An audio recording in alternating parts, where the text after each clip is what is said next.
बिस्मिल्लाहिर्रहमानिर्रहीम। 9/11 और नज़रिए पाकिस्तान।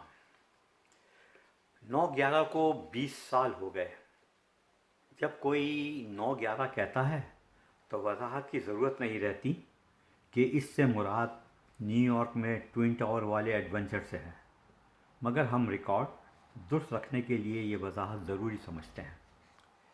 हमारी समझ में नहीं आता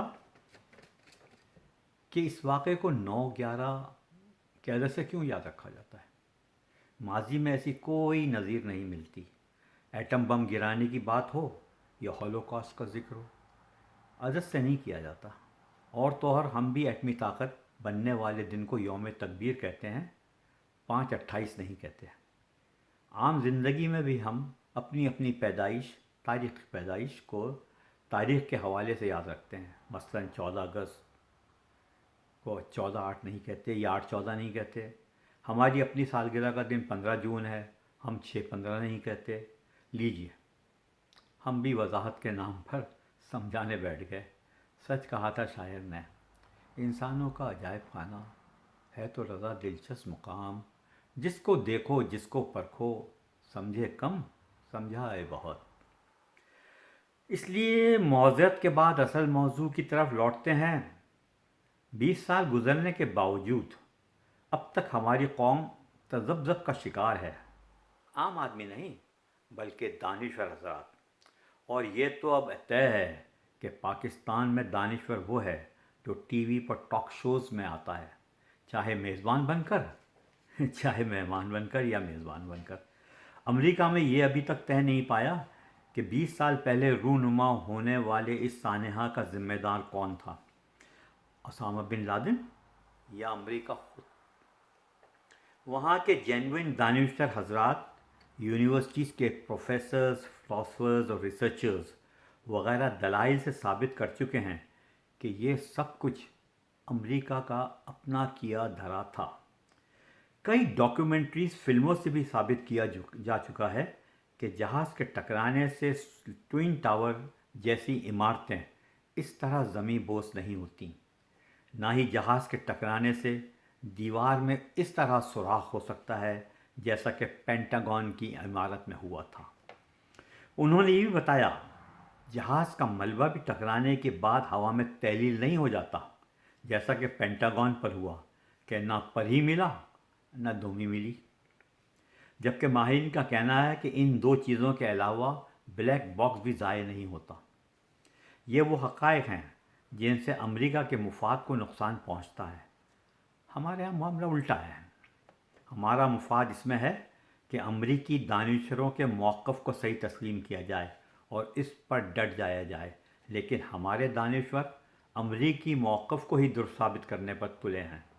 एक मारूफ कॉलम निगार, सहाफ़ी और एंकर पर्सन जो अपना कलम कमान के नाम से लिखते हैं, तो उन्होंने अपने कलम कमान से ये तीर छोड़ा है कि 20 साल पहले अल-कायदा के हमलों में वाशिंगटन और न्यूयॉर्क में तकरीबन 3000 लोग हलाक हुए। न जाने उन्हें कैसे मालूम हुआ कि वो काम अल-कायदा का ही था। अमरीकी CIA का न था। उन्होंने ये लिखने की हिम्मत भी नहीं की, इन 3000 हलाक शुदगान का इल्ज़ाम अल-कायदा पर लगाने के बाद कितने लाख मुसलमानों को कत्ल किया जा चुका है। 20 साल पुराने इस कंट्रोवर्शल सानहा के साथ साथ हमें 65 साल पुराना नज़रिए पाकिस्तान भी नज़र आ रहा है, जिसे अब कंट्रोवर्शल बनाने पर पूरा जोर लगाया जा रहा है।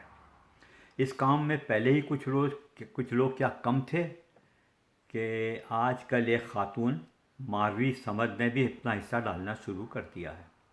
उन्हें कभी तो कायद की पैदाइश झिड़क में नज़र आती है, तो कभी कायद सेकुलर नज़र आते हैं।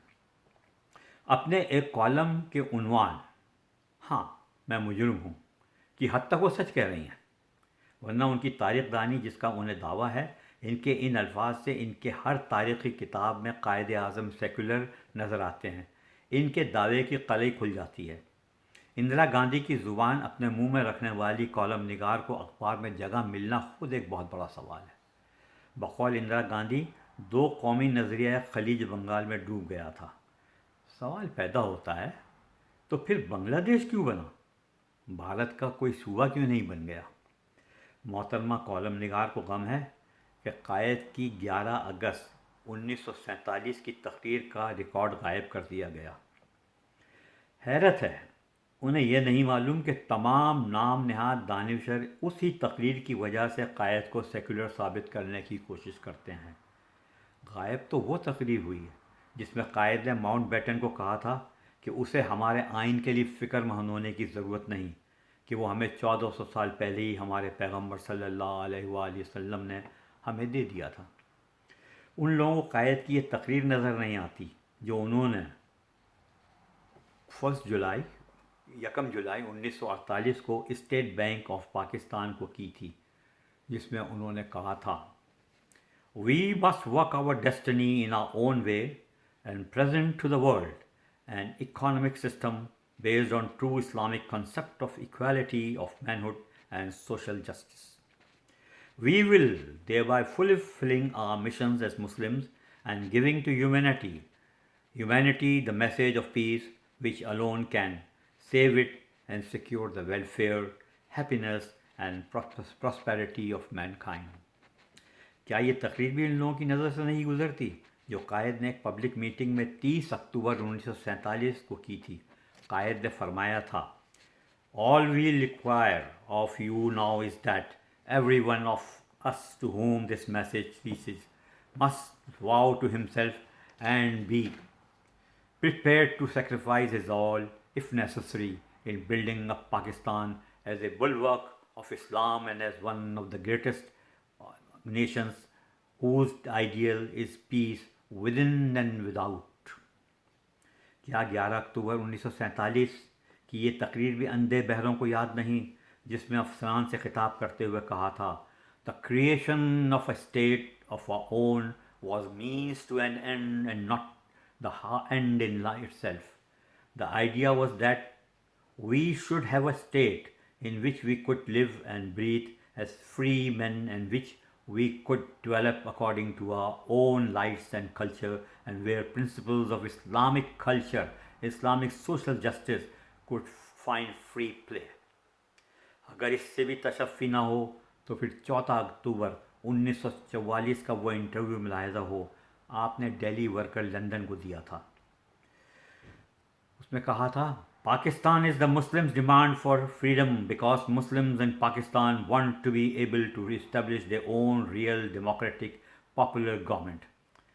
یہاں یہ کہنا برحق ہوگا کہ یہ نام نہاد دانشور جس تقریر کے حوالے سے قائد کو سیکولر ثابت کرنا چاہتے ہیں، اس میں انہوں نے فقط یہ کہا تھا کہ اب پاکستان بن گیا ہے اور یہاں ساری قوموں کو مساوی حقوق حاصل ہوں گے۔ کیا قائد کو یہ کہنا چاہیے تھا کہ اب پاکستان بن گیا ہے اس لیے تمام دوسری قوموں کو ختم کر دیا جائے؟ کیا اب یہ بتانے کی بھی ضرورت ہے کہ اسلام دوسرے مذہب کے لوگوں کی حفاظت کرنے کا درس دیتا ہے؟ ہمارا ذاتی خیال ہے اب بہت ہو گیا۔ سپریم کورٹ کو چاہیے کہ ازخود نوٹس لیتے ہوئے ایسے تمام دانشور مبصرین پر پابندی لگا دے جس میں وہ کبھی قائد کو سیکولر تو کبھی قائد کی پیدائش کو متنازع بنانے کی کوشش کرتے ہیں۔ اگر امریکہ ہولوکاسٹ کو جھوٹا لکھنے والے حقائق نگاروں پر پابندی لگا سکتا ہے تو ہم جھوٹوں پر پابندی کیوں نہیں لگا سکتے؟